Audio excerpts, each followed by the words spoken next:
Bonjour à tous. Nous voilà au terme d'une session plénière très active au Parlement européen de Strasbourg.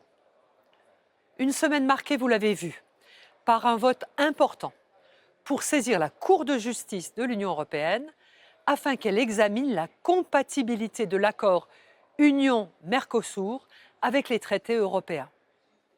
Une demande évidemment fortement soutenue par les députés français et notamment ceux de mon groupe.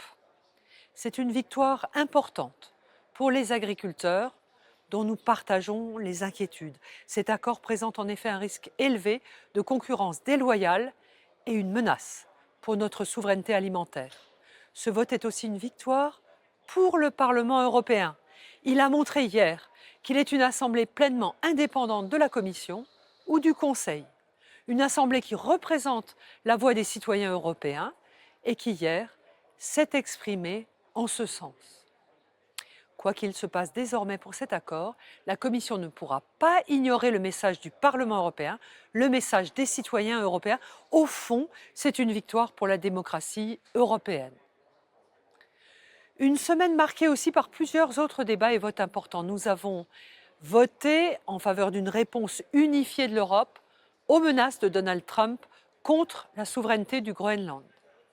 Nous avons condamné la répression brutale et les massacres perpétrés par le régime des Mollahs en Iran et demandé de classer les organisations des gardiens de la révolution comme une organisation terroriste. Enfin, nous avons accueilli le roi d'Espagne, Felipe VI, et le président portugais, Marcelo Rebelo de Sousa, à l'occasion des 40 ans de l'adhésion de l'Espagne et du Portugal à l'Union européenne.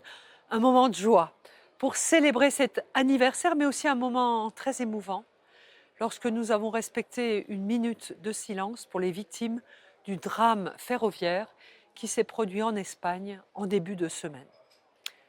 Vous le voyez, une session plénière intense, ici, à Strasbourg, au Parlement européen.